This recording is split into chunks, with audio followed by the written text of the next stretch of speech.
Yoriichi was an absolute giga-chad back in the Sengoku era. Being the only human to make the king of pop shake in his boots is no ordinary feat. But despite all his power, his life was nothing short of tragic. After failing to finish off Muzan, he was cast out of the Demon Slayer Corps and spent the rest of his life in misery, forever blaming himself for letting him live. But what if he got a do-over? What if he received the classic isekai special and was reincarnated, this time in the body of Tanjiro Kamado? Could he save countless lives? And most importantly, could he finally defeat Muzan? As Yoriichi opens his eyes, he's greeted by two unfamiliar yet gentle faces. His new dad, Tanjiro Kamado, and his new mom, Kie Kamado. Still disoriented, he struggles to understand what's happening. Everything feels both new and strangely familiar. Years slowly go by, and as he grows up within the Kamado household, faint memories begin to surface. The scent of the woods, the layout of the home, and the way the sunlight spills through the same windows he once knew long ago. Then, it hits him. You see, according to the Demon Slayer fanbook, the Kamado family home is actually the very same house Yoriichi once shared with his late wife, Uta. After her death, Yoriichi left the household to become a Demon Slayer. Years later, he returned and found the home now occupied by Sumiyoshi and Suyako Kamado, Tanjiro's ancestors. That day, the house was under attack by a demon, but Yoriichi saved them. After spending some time together, he entrusted the home to them and moved on. Now being reborn into that very household, Yoriichi begins to piece it all together. Everything suddenly makes sense. He's been reincarnated into the lineage of the very family he once saved.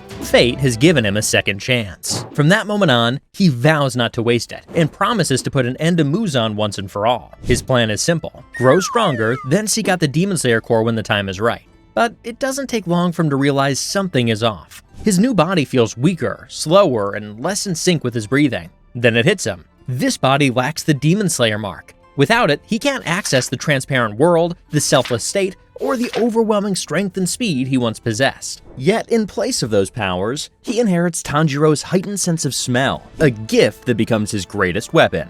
Through scent alone, he can perceive emotions, danger, and even openings in battle. Despite losing his abilities, Yoriichi refuses to give up. With decades of experience and battle memories guiding him, he pushes his new body to its absolute limit, mastering every fundamental of sun breathing with unmatched precision. By the age of 10, he's already far stronger and sharper than Tanjiro ever was at that age. Before we continue, do me a quick favor, guys. We're working really hard to reach 100,000 subscribers and get that silver play button by the end of the year. So hit that subscribe button if you enjoy our content. It would mean the world to me. As the years pass, Yoriichi lives peacefully with his family, cherishing every precious moment, until that one fateful day when everything changes. As he descends the mountain to sell charcoal, tragedy strikes. Muzan appears and massacres the Kamado family, just as in the original timeline. When Yoriichi returns home and sees the lifeless bodies of his loved ones, memories of losing Uta and his unborn child flood his mind once more. The pain feels all too familiar, and once again, he blames himself for not being there in time. But then he notices Nezuko still breathing faintly, so he carries her down the mountain in search of help. As Nezuko turns into a demon, she suddenly loses control and begins attacking Yoriichi. To make matters worse, Giyu appears and immediately draws his blade to kill her, but Yoriichi reacts in an instant, intercepting his attack. Though his strength is only a fraction of what it once was, his refined instincts and battle awareness allow him to dodge and counter Giyu's every move with ease. Giyu is stunned by Yoriichi's skill, but he's a Hashira for a reason. He quickly regains control of the fight and knocks Yoriichi unconscious before things escalate further. As Yoriichi collapses, Nezuko, despite being a demon, snaps out of her rage and instinctively rushes forward to protect her brother. Seeing their bond and sensing Yoriichi's immense potential, Giyu decides to spare Nezuko and sends the siblings to Urokodaki for protection and training, just like in the original story. Everything would play out the same, with Urokodaki teaching Yoriichi water breathing. However, thanks to Yoriichi's natural talent and decades of experience, he masters the technique within just a few months, something that took Tanjiro 2 years to achieve. But unlike Tanjiro, who fully adapted to water breathing, Yoriichi finds it somewhat incompatible with his natural fighting style. Even so, he continues using it until he can reawaken his sun breathing abilities. Because he masters water breathing so quickly, Yoriichi reaches the final selection much earlier than Tanjiro did in the original timeline. This means he never meets Sabito or Makomo, as he leaves Urokodaki way too soon.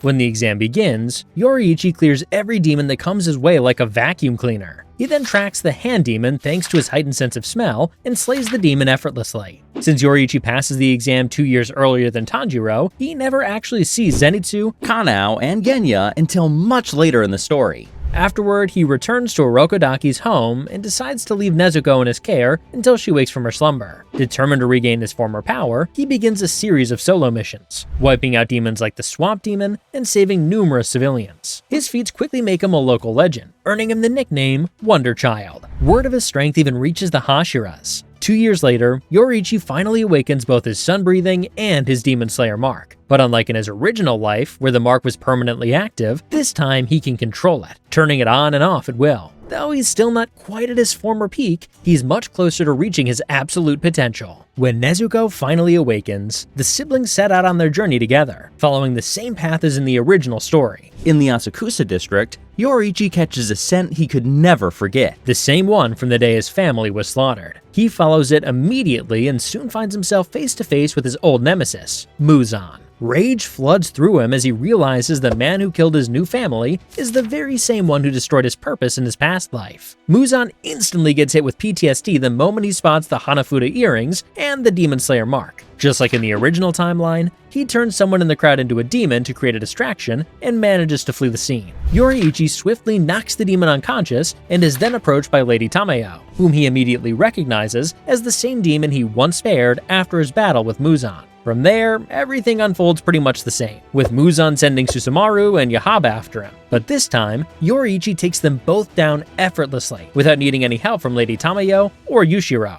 As the story moves into the Suzumi Mansion arc, Yoriichi meets Inosuke and Zenitsu for the first time. The trio easily defeat the demons inside the mansion, including the former Lower Moon 6, Kyogai, and they quickly become close friends. Everything remains mostly the same until the Mount Natagumo arc, where Yoriichi faces Rui. With his Demon Slayer mark and sun-breathing, Yoriichi completely overwhelms Rui and takes him out without breaking a sweat. However, this also means Nezuko never awakens her Blood Demon art, since she's never pushed to her limits. Afterward, Yoriichi is taken to the Demon Slayer headquarters, where the Hashiras question why he's traveling with a demon. He tries to convince them that Nezuko would never harm a human, but Sanemi doesn't buy it and still harms her. This pisses Yoriichi off. And unlike Tanjiro, who only headbutted Sanemi in the original timeline, Yoriichi actually lands a few powerful blows, even with his arms tied behind his back. His strength shocks every Hashira, and before things get out of hand, Kaguya steps in.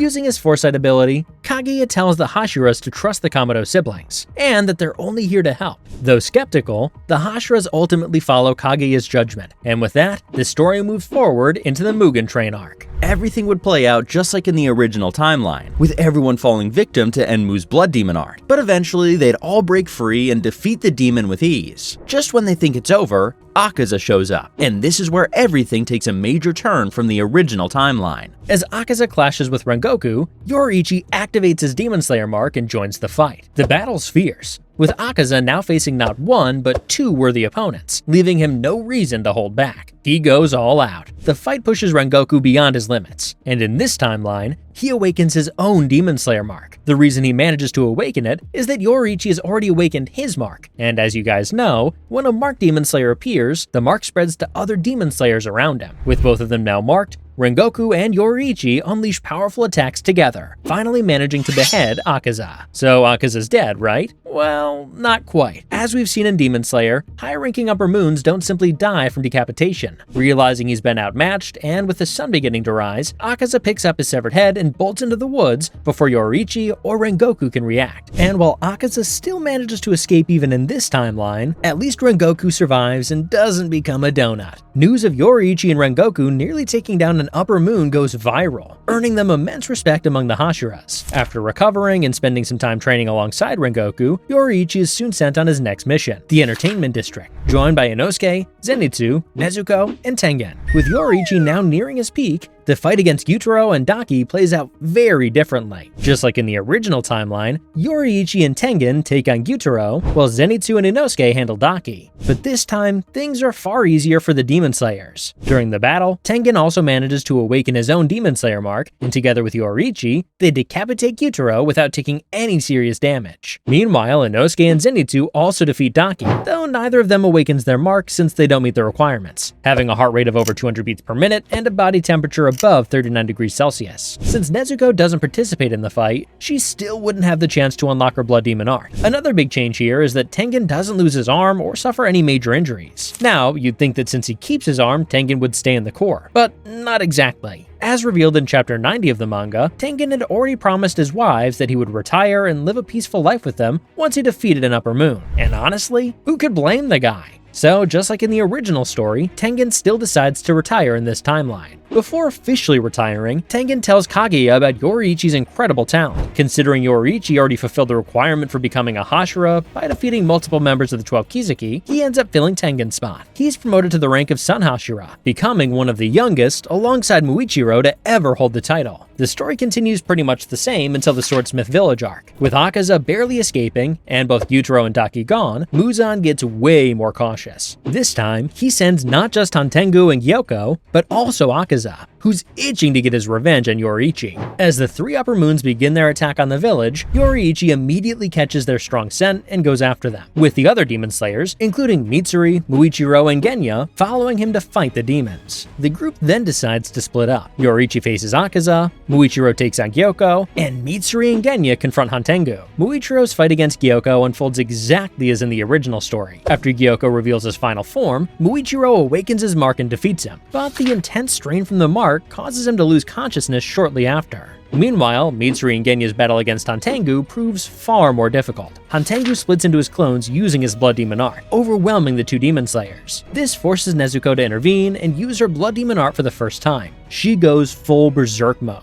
and together with Mitsuri and Genya, they manage to decapitate Hantengu's clones. But as we've seen before, these clones aren't Hantengu's real body. No matter how many times they're decapitated, they won't disappear. The clones then merge together to form Zohakuten, who pushes Mitsuri to her absolute limit, and she eventually awakens her mark. After a long and intense battle, Mitsuri, Nezuko, and Genya finally decapitate Zohakuten. However, just like the clones, Zohakuten's body doesn't disintegrate even after decapitation, leaving the trio struggling to find a solution. Meanwhile, Yoriichi and Akaza are locked in a fierce battle to finally settle their score. Despite Akaza's insane regeneration abilities, Yoriichi's mastery over the mark and sun-breathing completely overwhelms him.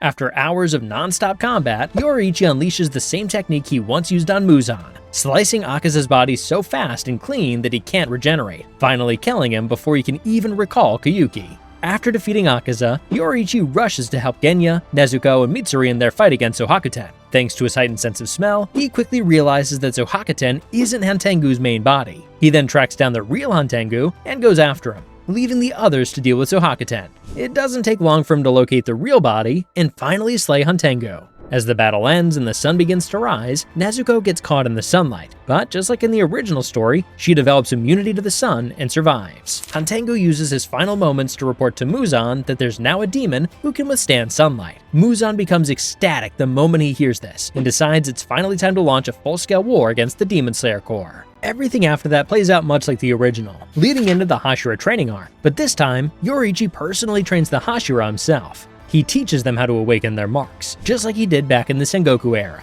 This means that even Shinobu, who couldn't awaken hers in the original timeline, manages to unlock her mark in this one.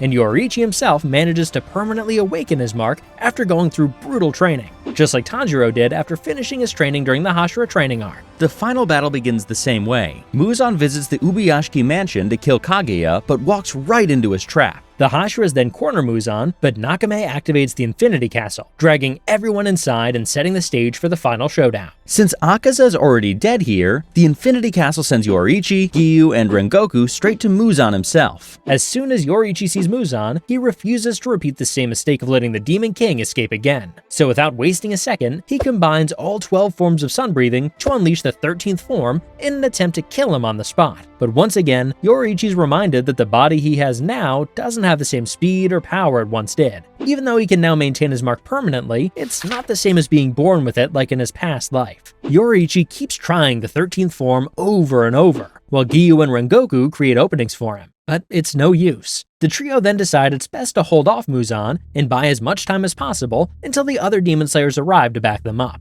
Meanwhile, the other battles play out pretty much the same as in the original story. The only key difference is that Shinobu uses her Demon Slayer mark here, but unfortunately, it still doesn't give her enough power to survive against Doma. However, Kanao and Inosuke soon get their revenge and kill Doma thanks to Shinobu's poison weakening him. Zenitsu also gets his satisfying revenge on Kaigaku. And if you want a full breakdown of that epic battle, I've already made a video on it. You can check it out right after this one. Gyomei, Sanemi, Muichiro, and Genya manage to kill Kokushibo, but in the process, both Muichiro and Genya die as well. Obanai and Mitsuri create an opening for Yushiro to mess with Nakame's vision using his Blood Demon art, which forces Muzan to kill her through telekinesis. With Nakame gone, the Infinity Castle collapses, leaving the Demon King no choice but to face the Demon Slayers on the ground. All the remaining Demon Slayers join Yoriichi, Giyu, and Rengoku in an attempt to hold Muzan until sunrise. The final battle begins much like in the original timeline, with the Demon Slayers and Muzan exchanging powerful blows. However, one key difference here is that Rengoku is still alive, and he awakens his mark once again, giving the Slayers a massive boost in the fight. As the battle goes on, the Slayer's attacks combined with Tamayo's poison weaken Muzan to the point where his only goal becomes escaping. Desperate, he goes all out, unleashing every technique he has just to buy a few seconds to run away. His attacks hit Yoriichi and the other Slayers hard, leaving them badly injured. However, this is where things take a major turn from the original story. As Yoriichi lies on the ground, memories from both his past and present lives flood his mind. He recalls all the beautiful moments he shared with those dearest to him, and realizes that the one who destroyed it all was none other than Muzan. Yoriichi suddenly rises from the rubble and appears before the Demon King in an instant. He channels every last ounce of strength into one final attack, and this time, he successfully unleashes the 13th form on Muzan. The Demon King tries to do his old trick and split his body into countless tiny pieces to escape, just like he did in the Sengoku era. But this time, Yoriichi gives him no chance. In one flawless sequence, he destroys all 7 hearts and 5 brains, killing the Demon King once and for all. Yoriichi begins to smile, but this time, not while burdened by his failure to stop Muzan, but because he's finally relieved of that burden. And it's important to note that because the fight against Muzan ends much sooner in this timeline, all of the Hashira who made it out of the Infinity Castle alive managed to survive. The only one who dies shortly after the battle is Gyomai Himejima, due to the curse of the mark, as he's already 27. Unfortunately, even those who survive the fight, including Yoriichi, eventually pass away at the age of 25, also because of the same curse. But hey, at least Obanai and Mitsuri live long enough to finally have the love story they always deserved.